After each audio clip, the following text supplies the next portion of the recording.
नमस्कार प्रेक्षकांनो, आजच्या एपिसोडमध्ये इथे भूमी आता आकाशजवळ खोटं बोलत असते. भूमी म्हणत असते, आकाश, मला तुझ्याबरोबर माझं पुढचं आयुष्य काढायचं नाही आहे. कंटाळा आलाय मला या सगळ्याचा.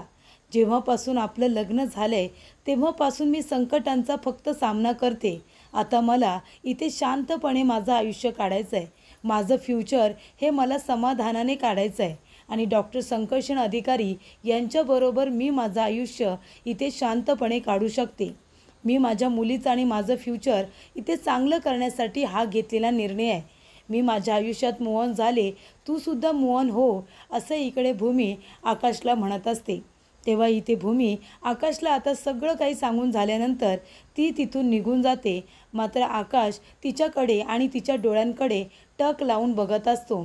तो ऐकत असतो की भूमी हे सगळं काय बोलते, मनापासून बोलते की मनाच्या विरुद्ध.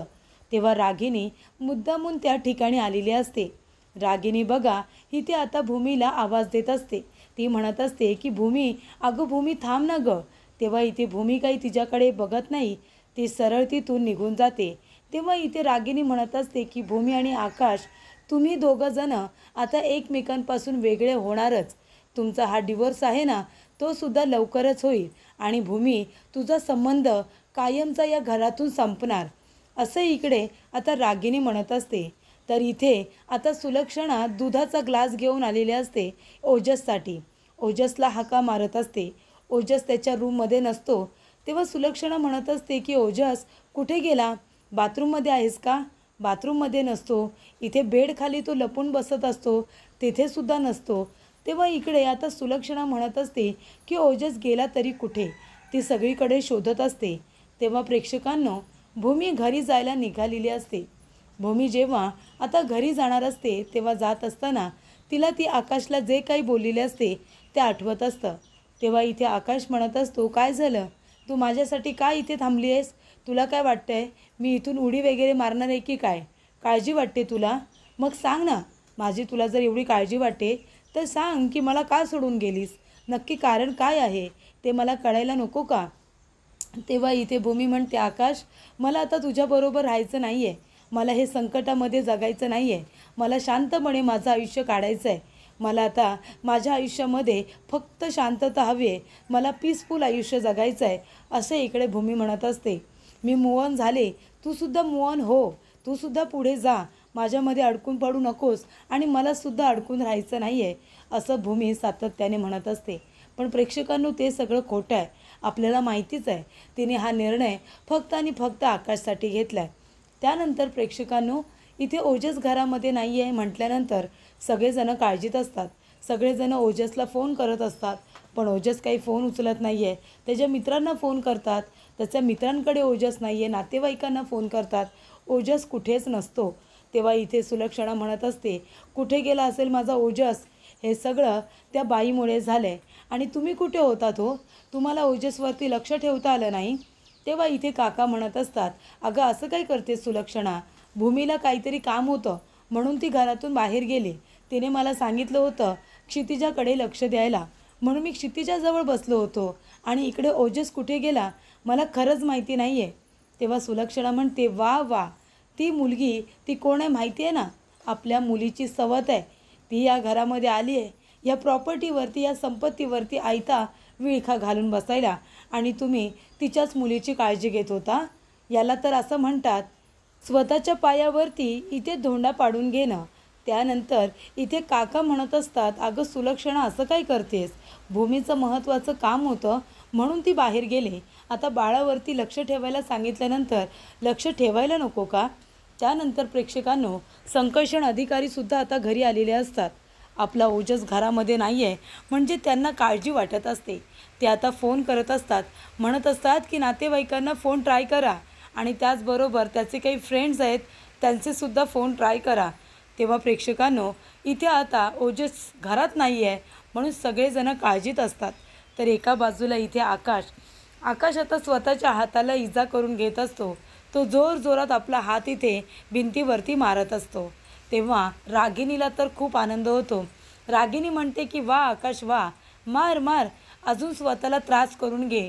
तुला जितका त्रास होईल ना तेवढा मला आनंद होईल. एकदाचा तुझ्या हाताला इतका मार लागू दे ना की याच्यामध्येच तुझा जीव जाऊ दे, असं रागिनी म्हणते.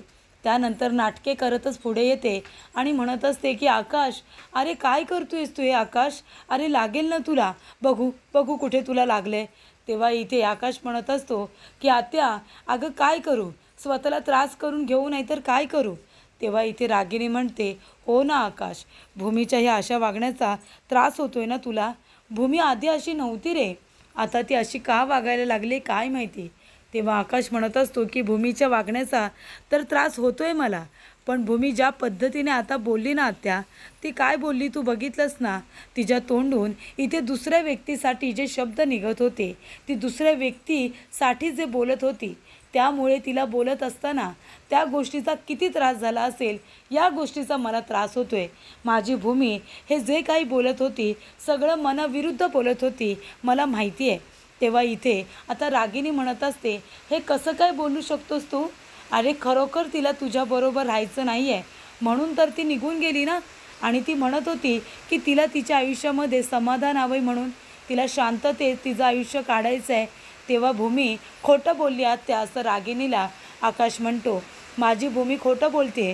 तेव्हा इथे भूमी म्हणत असते की मला तुझ्याबरोबर राहायचं नाही आहे, मी माझ्या आयुष्यात मोहन झाले.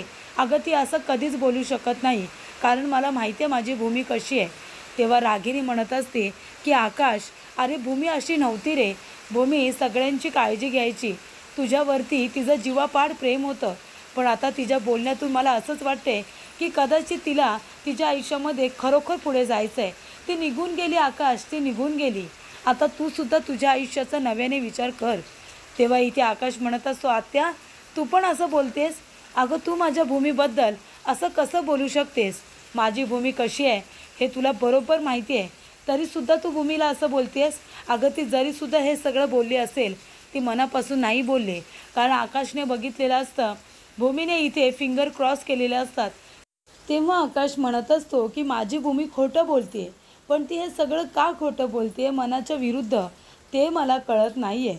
तेव्हा इथे भूमी म्हणत असते की आकाश, मला तुझ्याबरोबर आता नाही राहायचं आहे, मला या संकटांच्या मालिकेतून बाहेर पडायचं आहे, माझं आयुष्य मला समाधानाने काढायचं आहे. तेव्हा ती हे सगळं बोलत असते ना, तिचे फिंगर क्रॉस असतात आणि आकाशने ते बघितलेलं असतं. म्हणूनच आकाश इतका कॉन्फिडंट असतो की भूमी हे सगळं मनाच्या विरोधात बोलते, ती मनापासून बोलत नाही आहे. तेव्हा इथे रागिनी म्हणत असते, आकाश अरे तू आता जरा जास्तच विचार करतोयस. मला तर असं वाटतं की खरोखर भूमीला आता तुझ्याबरोबर राहायचं नाही आहे, म्हणून तर तिने तिचा मार्ग निवडला आहे, तिने संकर्षणला निवडले आकाश. तेव्हा आकाश म्हणत असतो, नाही आत्या असं नाही आहे, तू हे कसं काय बोलू शकतेस भूमीबद्दल? भूमी अशी अजिबात करणार नाही आहे. अगं मी भूमीला ओळखतो ना, माझी भूमी प्रतारणा करणाऱ्यातली नाही आहे, माझी भूमी त्याग करणाऱ्यातली आहे, असं आकाश म्हणतो. आणि भूमी हे नेमकं का करते, का ती तिच्या मनाच्या विरोधामध्ये वागते, हे मला आता शोधून काढायचं आहे. मला नक्कीच माहिती आहे की हे सगळं करण्यामागे नक्कीच तिचा त्याग आहे, पण ती हे का करते हे मी शोधून काढणार, असं इथे आकाश म्हणतो. तेव्हा रागिनी म्हणत असते मनामध्ये की आकाश तर त्या भूमीवरती अविश्वास दाखवायलाच तयार नाही आहे, त्याचा भूमीवरती पूर्ण विश्वास आहे, म्हणजे त्या भूमीच्या प्रेमात नाकापर्यंत बुडाला आहे, असं आता रागिनी म्हणत असते.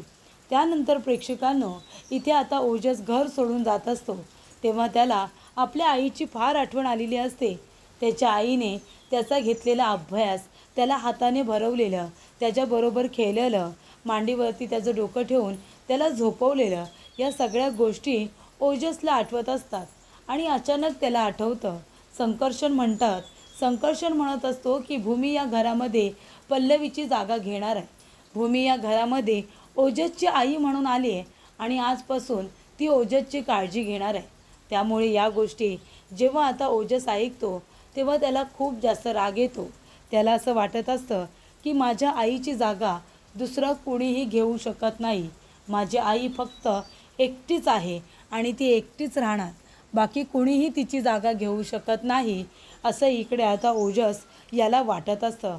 तेव्हा ओजसला आपल्या आईची पल्लवीची खूप आठवण आलेली असते. पल्लवी त्याच्याबरोबर खेळत असते, त्याला प्रेमाने भरवत असते. आता एक प्रत्येक आई आपल्या बाळाचे जसे लाड करत असते, तसेच इथे पल्लवीने ओजसचे भरभरून लाड केलेले असतात, त्याला खूप प्रेम दिलेलं असतं आणि त्यामुळेच प्रेक्षकांनो इथे ओजस आपल्या आईला विसरू शकत नसतो. आणि त्याच्यामध्ये सुलक्षणा, जे की पल्लवीची आई, तिने ओजसच्या मनामध्ये विनाकारण संकर्षणबद्दल राग निर्माण केलेला असतो. इथे पल्लवीची आई संकर्षण आणि ओजस या दोघांना एकमेकांपासून तोडत असते. तेव्हा प्रेक्षकांनो इथे भूमीचं लक्ष आता ओजसकडे जातं. ओजसच्या आजूबाजूला खूप गाड्या असतात आणि तो आता गाड्यांमध्ये फसलेला असतो, घाबरलेला असतो. तेव्हा भूमी त्याला हाताला धरून बाजूला घेते आणि म्हणत असते की ओजस बाळा, तू इथे काय करतोयस आणि कुठे जातोयस तू? तेव्हा ओजस म्हणतो, सोड मला, सोड, मला कुठेही यायचं नाही आहे, मला जाऊ दे, जाऊ दे मला. तेव्हा भूमी म्हणते, नाही ओजस, तू कुठेही जायचं नाही आहेस, घरी सांगितलंयस का तू?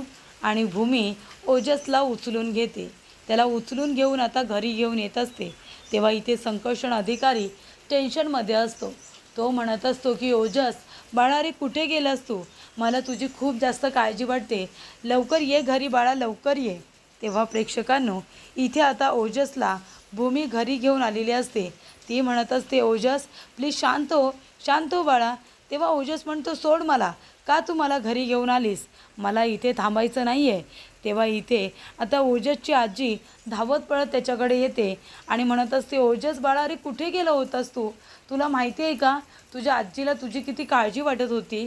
असं न सांगता कुणी कुठे जातं का? आणि काय गे हे सटवे, तू माझ्या मुलाला, तू माझ्या इथे ओजसला घेऊन का आलीस? कुठे घेऊन गेली होतीस तू माझ्या ओजसला? सांग ना, काय करतेस काय तू? तू इथे माझ्या नवऱ्याला तुझ्या मुलीची काळजी घ्यायला सांगितलीस आणि माझ्या नातवाला घेऊन तू कुठे गेली होतीस? का गेली होतीस त्याला घेऊन तू आम्हाला न सांगता? तेव्हा भूमी म्हणत असते, हे बघा, मी त्याला घेऊन गेले होते. तेव्हा इथे आता सुलक्षणा भूमीला काही बोलून देत नसते. भूमी काही सांगायच्या आधीच सुलक्षणा तिच्या रागाने इथे आता भूमीला गप्प करत असते. तेव्हा संकर्षण म्हणत असतो, अहो तुम्ही आधी शांत तर बसा, तिला बोलू तर द्या, ती काय बोलते ते. तेव्हा सुलक्षणा म्हणत असते, काय बोलणार आहे ती? तिला आता या घरामध्ये तिचं स्थान निर्माण करायचं आहे ना, विळखा घालून बसायचं आहे. तेव्हा आता घेऊन गेली असेल माझ्या ओजसला लाडी गोडी लावायला, बरोबर की नाही गं? तेव्हा भूमी म्हणते, हे बघा, तुमचा काहीतरी गैरसमज झाला आहे. मी बाहेर कामानिमित्त गेले होते, ओजस मला रस्त्यामध्ये भेटला, मी त्याच्या जवळ गेले, त्याच्या आजूबाजूला गाड्या होत्या, घाबरला होता तो. तेव्हा मी त्याला हाताला धरून बाजूला केलं, बघितलं तर बॅग वगैरे घेऊन तो कुठेतरी निघाला होता, म्हणून मी त्याला घरी घेऊन आले. तेव्हा संकर्षण म्हणत असतो, ओजस बाळा, अरे कुठे गेला होतास तू? हे बघ बाळा, असं घरातून बाहेर जायचं नसतं, तू कुठे जात होतास? आणि मग आजीला सांगून जायचं ना, नाहीतर तुझं काही काम होतं तर आजीला बरोबर घेऊन जायचं, असं एकट्याने जायचं नाही. तेव्हा आपलं घर सोडून कुठे जायचं नाही बाळा. तेव्हा इथे ओजसला राग येतो. ओजस म्हणत असतो की हे माझं घर नाही आहे आणि तू माझा बाबा नाही आहेस, कळलं तुला? ही माझी आई नाही आहे. जोपर्यंत ही बाई या घरामध्ये आहे तोपर्यंत मी या घरामध्ये राहणार नाही आहे, कळलं का तुम्हाला? तेव्हा इथे आता ओजस खूप चिडलेला असतो. तेव्हा त्याची आजी म्हणत असते की ओजस बाळा, अरे तुझी आणि माझी अवस्था सारखीच आहे, या घरामध्ये आपल्याला काहीच महत्त्व नाही आहे ही बाई आल्यापासून. तेव्हा संकर्षण म्हणत असतो की हे काय बोलताय तुम्ही? तुम्ही विनाकारण ओजसच्या मनामध्ये हे काही भरू नका, कळतंय का तुम्हाला प्लीज? तेव्हा इथे सुलक्षणा म्हणत असते, बघतेस का गं, तू जेव्हापासून या घरामध्ये आली आहेस ना, माझ्या जावयाचा आवाज किती चढलाय बघतेस? नाहीतर याआधी माझा जावई माझ्यासमोर कधी वरचढ आवाजामध्ये बोलत नव्हता, पण आता बघ, आता तो माझ्यासमोर इथे आता ओरडून बोलायला लागलाय आणि हे सगळं तुझ्यामुळे घडतंय. तेव्हा इथे सुलक्षणा भूमीवरती हातसुद्धा उगारते.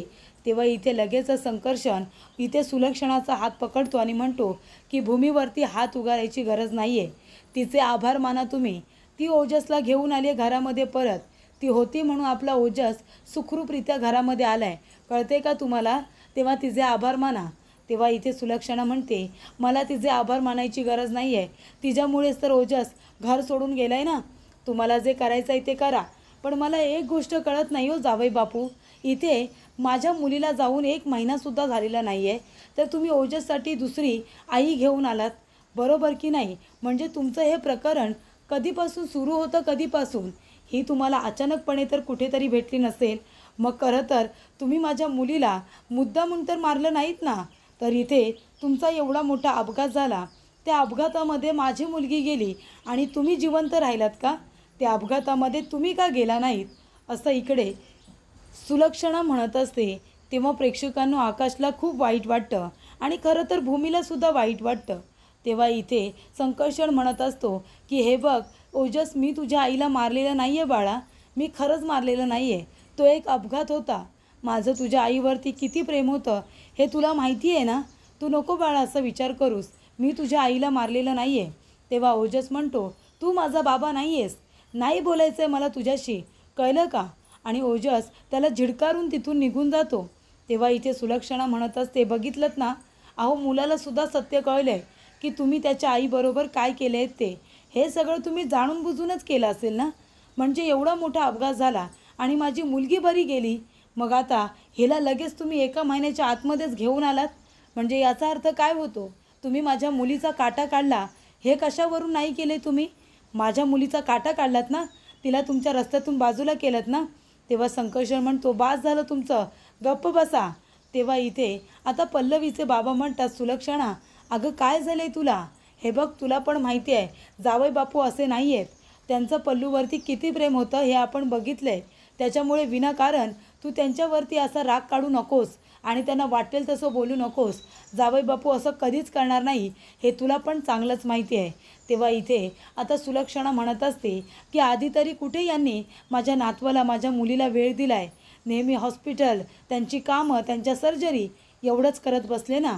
तेव्हा इथे आता सुलक्षणा म्हणत असते की आणि माझी मुलगी गेल्यानंतर हिला घेऊन आले, कुठून आले ही काय माहिती, सगळं काही ऐकतं हवं आहे ना तुला. पण एक गोष्ट लक्षात ठेव, या घरामध्ये आली आहेस पण माझ्या ओजसच्या मनामध्ये तू कधीच जागा निर्माण करू शकणार नाही आहेस, कळलं का तुला? तेव्हा प्रेक्षकांनो आता सगळेजण तिथून निघून जातात. तेव्हा इथे संकर्षण अधिकारी आपल्या मुलाची बॅग उचलतात आणि इथे भूमीकडे बघतात आणि तिला म्हणत असतात की यापुढे घरातून बाहेर जाताना सांगून जायचं, न सांगता घरातून बाहेर पडायचं नाही. तेव्हा इथे आता भूमी मात्र शांत उभी राहिलेली असते. इथे आता वाटेल तसं सुलक्षणा भूमीला बोललेली असते की तू या घरामध्ये आलीस म्हणून घरामध्ये वाद सुरू होत आहेत. तुझ्या येण्यामुळे माझा जावई माझ्याशी उंच आवाजात बोलतोय. नको नको ते आरोप सुलक्षणाने केलेले असतात. त्यानंतर प्रेक्षकांनो इथे आकाश शोधाशोध करत असतो. तो कुंकवाचा करंडा शोधत असतो. तेव्हा तिथे मानसी येते आणि म्हणत असते, काय झालं भाऊजी, काय शोधताय? तेव्हा इथे आकाश म्हणत असतो की बघ ना मानसी, माझा इथे अंदाज खरा ठरला. भूमी हे जे काही करते स्वतःच्या मनापासून करत नाही आहे, ते सगळं मनाच्या विरोधात करते. तेव्हा इथे आता रागिणीसुद्धा आलेली असते. तेव्हा इथे आकाश म्हणतो की मानसी, भूमीचं अजून माझ्यावरतीच प्रेम आहे. तेव्हा इथे रागिणीला आश्चर्य वाटतं. ती म्हणत असते, हे कसं शक्य आहे, आकाशला असं का वाटतंय? तेव्हा मानसी म्हणते, भाऊजी हे का बोलताय तुम्ही? तेव्हा आकाश म्हणतो की बघ ना, भूमी या घरातून गेले पण ती कुंकवाचा करंडा घेऊन गेले, तेव्हा तिचं माझ्यावरतीच प्रेम आहे की नाही? तेव्हा इथे रागिणी म्हणते की आकाश, मला खरंच तुझ्या कॉन्फिडन्सचं खूपच जास्त आश्चर्य वाटते रे. इतका कॉन्फिडन्स कसा काय तुला? तेव्हा इथे आता आकाश म्हणत असतो की आत्या, मला बरोबर माहिती आहे हे सगळं भूमी तिच्या मनाच्या विरोधात करते. बघ ना तू, भूमी माझ्या नावाचं कुंकू लावायची, तिने इथून कुंकवाचा करंडा स्वतःच्या बरोबर नेलाय. याचा अर्थ ती अजूनही मलाच नवरा मानते. ती माझीच आहे आणि तिच्या आयुष्यामध्ये माझी जागा कुणीच घेऊ शकत नाही. तेव्हा इथे आकाश म्हणत असतो की माझा भूमीवरती पूर्ण विश्वास आहे की भूमीचं माझ्यावरतीच प्रेम आहे. ती हे का करते, याच्या मागे नक्की काय कारण आहे हे मी शोधून काढेनच. पण भूमी जेव्हा बोलत होती तेव्हा तिने आपले फिंगरसुद्धा क्रॉस केलेले असतात, हे आकाशला आता आठवतं. त्यामुळे त्याला पूर्ण विश्वास असतो की भूमी त्याच्यावरतीच प्रेम करते. तर प्रेक्षकांनो पुढील भागामध्ये इथे आता संकर्षण अधिकारी भूमीला म्हणत असतात की मी माझं काम चोख केलं आहे पण तू अजून तुझं काम करत नाही आहेस. तू तुझ्या कामामध्ये खूप जास्त उशीर लावतेस, ही गोष्ट तू लक्षात ठेव. तेव्हा इथे भूमी आता संकर्षणकडे रागाने बघत असते, कारण त्याला असं वाटत असतं की भूमी इथे ओजसचं मन जिंकण्यासाठी कुठेतरी कमी पडते. त्याच्यामुळे तू तुझ्या कामाला उशीर करतेस. मी माझं काम अगदी चोखरित्या पार पाडलेलं आहे, तेव्हा तू सुद्धा लवकर लवकर प्रयत्न कर. त्यानंतर प्रेक्षकांनो आकाश जेव्हा म्हणतो की भूमीचं माझ्यावरतीच प्रेम आहे, तेव्हा मानसी म्हणते मग हा दुरावा का? तेव्हा आकाश म्हणतो तेच तर मला कळत नाही आहे ना की नेमकं भूमीच्या ह्या अशा वागण्यामागे नक्की काय कारण आहे, ते आता शोधून काढायला हवं आहे. तेव्हा इथे रागिणीला असं वाटत असतं की आकाश हे सगळं काय बोलतोय, भूमीचं त्याच्यावरती अजूनही प्रेम आहे. त्यानंतर प्रेक्षकांनो आकाश भूमीवरती अविश्वास दाखवायला काही तयार नसतो. त्यानंतर बोलता बोलता आकाशला चक्कर आलेली असते, तो जमिनीवरती कोसळतो. तेव्हा डॉक्टर संकर्षण अधिकारी म्हणतात पण आकाशला अशी कशी चक्कर आली, ठीक आहे मी येतो. तेव्हा त्याचं बोलणं इथे भूमीने ऐकलेलं असतं आणि भूमीला खूप मोठा धक्का बसतो प्रेक्षकांनो.